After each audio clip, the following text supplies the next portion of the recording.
S ನಮಸ್ಕಾರ ma'am. ನಮಸ್ತೆ sir. ಇಲ್ಲಿ ಬರೋಕ್ಕಿಂತ ಮುಂಚೆ ನಿಮಗೆ ಯಾವ ತರ ಒಂದು ಸಮಸ್ಯೆಗಳಿತ್ತು, ಪ್ರಾಬ್ಲಮ್ ಇತ್ತು, ಈ ಹೆಲ್ತ್ ಇಶ್ಯೂಸ್ ಏನೇನಿತ್ತು? ಹೆಲ್ತ್ ಇಶ್ಯೂಸ್ ಬಂದ್ಬಿಟ್ಟು ನಂಗೆ ಫಸ್ಟ್ ಆಫ್ ಆಲ್ ಒಂದು 3 ಇಯರ್ಸ್ ಬ್ಯಾಕ್ 4 ಇಯರ್ಸ್ ಬ್ಯಾಕ್ ಗಾಲ್ ಬ್ಲಾಡರ್ ಸ್ಟೋನ್ಸ್ ಜಾಸ್ತಿ ಇದ್ದಿದ್ದರಿಂದ ಅದನ್ನು ತೆಗೆದ್ಬಿಟ್ರು, ರಿಮೂವ್ ಮಾಡಿದ್ರು. ಅಲ್ಲಿಂದ ಅನ್ಡೈಜೆಷನ್ ಮತ್ತು ಗ್ಯಾಸ್ಟ್ರೈಟಿಸ್ ಪ್ರಾಬ್ಲಮ್ ಶುರುವಾಯಿತು, ಹೊಟ್ಟೆ ನೋವು ಅದೆಲ್ಲ ಬರಲಿಕ್ಕೆ. ಅದು ಅವಾಗ ಟ್ಯಾಬ್ಲೆಟ್ ಹಾಕ್ಕೊತಾ ಇದ್ದೆ, ಅವಾಗ ಮಾತ್ರಕ್ಕೆ ಸರಿ ಹೋಗ್ತಾ ಇತ್ತು. ಅದಾದಮೇಲೆ ಆಕ್ಸಿಡೆಂಟಿಂದ ನನ್ನ ಕೈ ಟೆಂಡನ್ಸ್ ಕಟ್ಟಾಯ್ತು. 30 mm ವರೆಗೆ ಡಿಟ್ಯಾಚ್ ಆಗಿ ಹೋಗ್ಬಿಟ್ಟಿತ್ತು. ಅದು ಆಪ್ರೇಷನ್ ಆಯಿತು. ಅದು ಕೈ ನೋವು ಹಂಗೆ ಬರ್ತಾನೆ ಇತ್ತು. ಅದಾದಮೇಲೆ ಇನ್ನೊಂದು ಸ್ಕ್ಯಾನಿಂಗಲ್ಲಿ ಹೇಳಿದ್ರು C1 ಇಂದ C5 or 6 ವರೆಗೆ ಬಲ್ಜ್ ಇದೆ ಅಂತ ಹೇಳಿ. ಮೇನ್ ರೀಸನ್ ನಿಮ್ಮ ಹತ್ರ ಬರಲಿಕ್ಕೆ ಆ ಡಿಸ್ಕ್ ಬಲ್ಜ್ ಸರ್ ಆಗಿದ್ದು. ಮೆಡಿಕೇಶನ್ಸ್ ಬೇರೆ ಎಲ್ಲ ಅಂದ್ರೆ ಟ್ರೈ ಮಾಡಿದಿರಿ? 6 to 8 years ಇಂದ ಮಾಡಿದ್ದೀನಿ ಸರ್. ಈ ಆಯುರ್ವೇದಿಕ್ ಅದು ಇದು ಕಷಾಯ ಕುಡಿಯೋದು ಎಲ್ಲ ಮಾಡಿದ್ವಿ, ಏನು ವರ್ಕ್ ಆಗಿಲ್ಲ. ಅವಾಗಷ್ಟೇ ಆಗ್ತಾ ಇತ್ತು. ಈ ಡಿಸ್ಕ್ ಬಲ್ಜ್ ಆದಾಗಿಂದ ಮಾತ್ರನೇ ನಾನು ನಿಮ್ಮ ಹತ್ರ ಬಂದಿದ್ದು. ಬರೀ ಒಂದು 15 days ಟ್ರೀಟ್ಮೆಂಟ್ ತಗೊಳ್ಳಿ ಅಂತ ನೀವು ಹೇಳಿದ್ರಿ.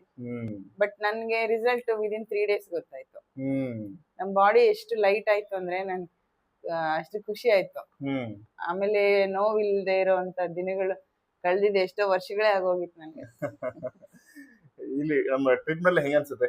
ತುಂಬಾ ಚೆನ್ನಾಗಿದೆ ಸರ್, ತುಂಬಾ ಕಂಫರ್ಟಬಲ್ ಆಗಿ. ನಂಗೆ ಅನ್ಸ್ದಂಗೆ ಇದೊಂಥರ ಮ್ಯಾಜಿಕ್ ಅನ್ನೋ ತರ ಫೀಲ್ ಆಗುತ್ತೆ ಸರ್. ಏನಾದ್ರು ನೋವಿದೆ ಬಂದೆ ಸರ್ ಹತ್ರ, ಓಕೆ ಏನೋ ಒಂದ್ ಸಿಟ್ಟಿಂಗ್ ಅಷ್ಟೇ ಟ್ರೀಟ್ಮೆಂಟ್ ತಗೊಂಡ್ರೆ ನೆಕ್ಸ್ಟ್ ಸಿಟ್ಟಿಂಗ್ ಬರೋದೇ ಬೇಕಾಗಿಲ್ಲ, ಆ ತರ ಇರುತ್ತೆ. ನಾ ಡಿಸ್ಕ್ ಬಲ್ಜ್ ಆಪರೇಷನ್ ಮಾಡ್ಬೇಕಂತಾನೆ ಸಜೆಸ್ಟ್ ಮಾಡಿದ್ರು. ನಾವು ನೋಡೋಣ ಸರ್ ಹತ್ರ ಒಂದ್ಸಲ ಕೇಳೋಣ ಅಂತ ಹೇಳಿ ಸೆಕೆಂಡ್ ಒಪಿನಿಯನ್ ತರ ಬಂದಿದ್ವಿ. ನಾನ್ ನೆಕ್ಸ್ಟ್ ಹಾಸ್ಪಿಟಲ್ ಕಡೆ ತಲೆ ಹಾಕಿನೂ ಮಲಗಿಲ್ಲ ಅವತ್ತಿಂದ ಇವತ್ತವರೆಗೆ. 1.5 ವರ್ಷ ಆಯ್ತು sir. Very good, very good. ನಿಮ್ಗೆ ನಾರ್ಮಲ್ ಆಗಿ ಬೇರೆ ಚಿಕಿತ್ಸೆಗೆ ನಮ್ಮ ಚಿಕಿತ್ಸೆಗೆ ಏನ್ ಡಿಫ್ರೆನ್ಸ್ ಅನ್ಸುತ್ತೆ, ಏನ್ ವ್ಯತ್ಯಾಸ ಅನ್ಸುತ್ತೆ? ಸೊ ಬೇರೆ ಚಿಕಿತ್ಸೆ ಫಸ್ಟ್ ಆಫ್ ಆಲ್ ಇಂಜೆಕ್ಷನ್ ಕೊಡ್ತಾರೆ, ನನಗೆ ಇಂಜೆಕ್ಷನ್ ಅಂದ್ರೆ ಭಯ. ಅದಕ್ಕೆ ಇಲ್ಲಿ ಇಂಜೆಕ್ಷನ್ ಇಲ್ಲ, ಮೆಡಿಸಿನ್ ಇಲ್ಲ. ಆ ಮೆಡಿಸಿನ್ ತಗೊಂಡಾಗ ನಮ್ಮಲ್ಲಿ ಬಾಡಿಯಲ್ಲಿ ಆಗುವಂತ ಚೇಂಜಸ್, ಸಂಕಟ ಆಯ್ತು, ಗ್ಯಾಸ್ ಆಯ್ತು, ಆಮೇಲೆ ಏನೋ ಒಂಥರ ಟೆನ್ಷನ್ ತರ ಫೀಲ್ ಆಗೋದು ಎಲ್ಲ, ಆಮೇಲೆ ತಲೆನೋವೆಲ್ಲ ಬರುತ್ತೆ. ಅದಿಲ್ಲಿ ನೀವು ಮೆಡಿಸಿನ್ ಕೊಡಲ್ಲ, ಏನು ಟ್ಯಾಬ್ಲೆಟೇ ಕೊಡಲ್ಲ. ಸೊ ಅದೇನು ಇರಲ್ಲ. ಫಸ್ಟ್ ಆಫ್ ಆಲ್ ಇಂಜೆಕ್ಷನ್ ಕೊಡಲ್ಲ, ಅದು ನನಗೆ ಬಹಳ ಖುಷಿ. ಈಗ ನೋಡಿ, ಇಲ್ಲಿ ಟ್ರೀಟ್ಮೆಂಟ್ ಮುಗಿದ್ಮೇಲೆ ಸೊ ಕಂಪ್ಲೀಟ್ ನಿಮ್ ಸಮಸ್ಯೆ ಏನೇನಿತ್ತು, ಇವನ್ ಏನೇನ್ ಕ್ಲಿಯರ್ ಆಯ್ತು, ಹೆಂಗಿದೆ ಲೈಫ್ ಇವಾಗ?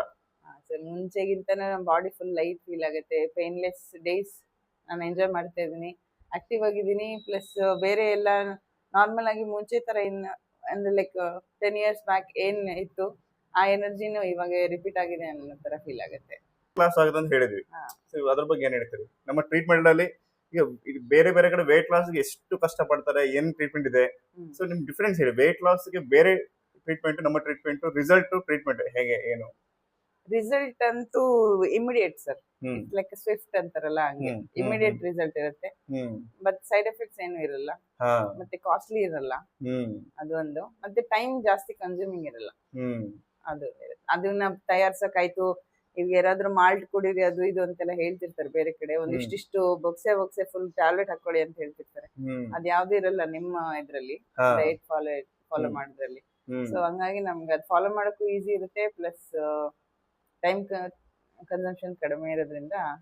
ಸೊ ವೇಟ್ ಲಾಸ್ ನೀವು ಪ್ರಾಕ್ಟಿಕಲ್ ಆಗಿ ನೀವು ಇಲ್ಲಿ ಬಂದ ಮೇಲೆ ವೇಟ್ ಲಾಸ್ ಆಗಿದ್ದೀರಾ? ಆಗಿದೆ ಸರ್, 8 to 10 kgs ಆರಾಮಾಗಿದೆ. Before after?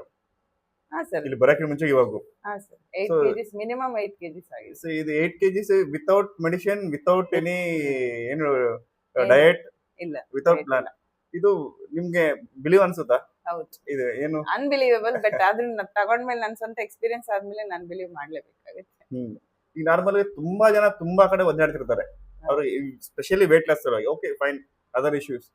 ವೇಟ್ ಲಾಸ್ ಗೆ ಏನ್ ನೀವು ಸಜೆಷನ್ ಮಾಡ್ತೀರಿ ಯಾರಾದ್ರೂ ನೋಡ್ತಾ ಇದ್ರೆ?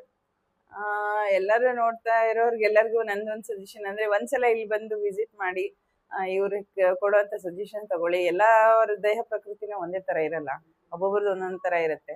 ಸೊ ಆ ದೇಹ ಪ್ರಕೃತಿ ನೋಡ್ಬಿಟ್ಟು ಡಾಕ್ಟರ್ ಸಜೆಸ್ಟ್ ಮಾಡ್ತಾರೆ ನಿಮ್ಗೆ ಯಾವ ರೀತಿ ಡಯಟ್ ತಗೋಬೇಕು, ನೀವು ಏನ್ ನೀರ್ ಕುಡಿಬೇಕಾ, ಜ್ಯೂಸ್ ಜಾಸ್ತಿ ಕುಡಿಬೇಕಾ, ಏನ್ ಕನ್ಸ್ಯೂಮ್ ಮಾಡ್ಬೇಕಂತ ಹೇಳ್ತಾರೆ. ಸೊ ಅದನ್ನ ಜಸ್ಟ್ ಫಾಲೋ ಮಾಡಿದ್ರೆ ಸಾಕು, ಅದಕ್ಕೆ ಜಾಸ್ತಿ ಟೈಮ್ ಏನು ತಗೊಳಲ್ಲ. ಮಾಡೋದ್ರಿಂದ ವಿದಿನ್ ಮಂತ್ ಅಲ್ಲಿ ನಿಮಗೆ ರಿಸಲ್ಟ್ ಗೊತ್ತಾಗುತ್ತೆ, ಒಂದೇ ತಿಂಗಳಲ್ಲಿ. ಸೊ ರೆಗ್ಯುಲರ್ ಬೇರೆ ಕಡೆ ಯಾವ ತರ ಡಯಟ್ ಇರ್ತದೆ, ಇಲ್ಲಿ ಯಾವ ತರ ಡಯಟ್ ಇರ್ತದೆ? ಸರ್ ಇಲ್ಲೇನು ಡಯಟ್ ಅಂತ ಏನು ಇರೋದಿಲ್ಲ ಸರ್, ಅದು ನಮಗೆ ಡಯಟ್ ಅನ್ಸೋದೇ ಇಲ್ಲ. ಅದು ಕೆಲವೊಂದು ವಸ್ತುಗಳು ಹೇಳ್ತೀರಿ ಊಟ ಆಹಾರಗಳು ಅದು ತಿನ್ಬೇಡಿ ಅಂತ, ಅದು ತಿಂದೇ ಇದ್ರೆ ಅಷ್ಟೇ ಸಾಕು. ಅದು ಅವ್ರಿಗೊಂದು ಕ್ಲಾರಿಟಿ ಬೇಕಾಗಿದೆ ಅಷ್ಟೇ. ಹಾ ಸರ್, ಅಷ್ಟೇ ಸಾಕು, ಬೇರೆ ಎಲ್ಲಾನು ನಾರ್ಮಲ್ ಆಗೇ ತಿನ್ನಿ.